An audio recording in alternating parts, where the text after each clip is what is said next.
Joss Whedon revealed the name of the Avengers sequel at Comic-Con, and everyone in Hall H promptly lost their minds.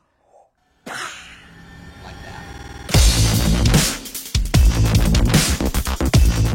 Avengers 2 is officially going to be called The Avengers Age of Ultron. Tom, why don't you explain a little bit about who Ultron is, what any of this means, for everybody out there who doesn't know. Okay, well, Ultron is a supervillain that made his first appearance in the late 60s in Marvel Comics. He's this insane, powerful, sentient robot created by Hank Pym, aka Ant-Man. But in the movie, he's going to be as powerful and insane as ever. But they're going to do a different origin story with him. Joss Whedon has gone on record basically saying that it's going to be a different origin story from the comics. And the little fanboy in me twitches every time they stray from the comics, but I actually think origin story involving Tony Stark creating Ultron could be pretty cool. The Tony Stark thing's kind of driving me crazy, and I'll tell you why. Sure. Iron Man 3, right? Mm-hmm. Tony Stark was so depressed about New York. He was super hung up on it. He couldn't sleep. Pepper was pissed. The man fell apart. Yeah. What's gonna happen if he's responsible for Ultron? He's literally gonna go Amanda Bynes on his ass. He's gonna do a lot of nose candy. He's gonna it's gonna be devastating. Yeah. So I just don't know if that would happen.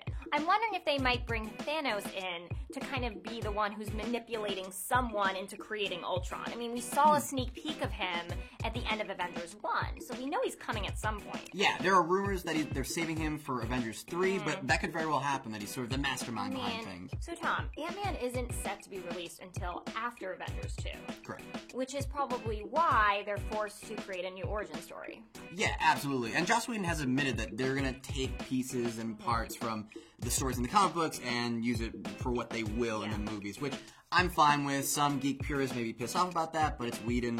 I trust him. Yeah, absolutely. Even though the movie is 2 years away and next to nothing is known about it, that does not stop fanboys from creating their own marketing campaign.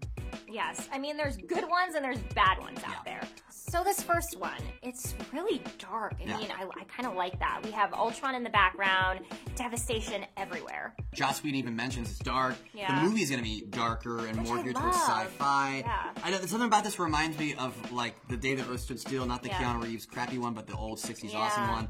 And then there's this one, which is a fan-made poster that looks like a piece of shit.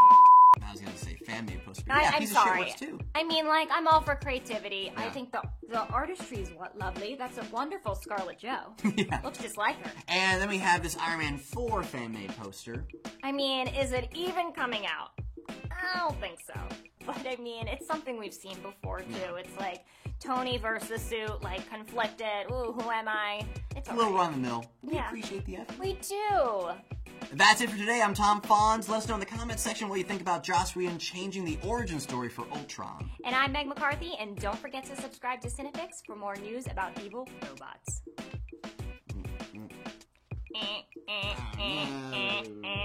It wasn't funny, so I don't know where the parody is. Yeah. And it wasn't pornographic. It wasn't even steamy in a terrible way. Get your film fix. Subscribe to Cinefix.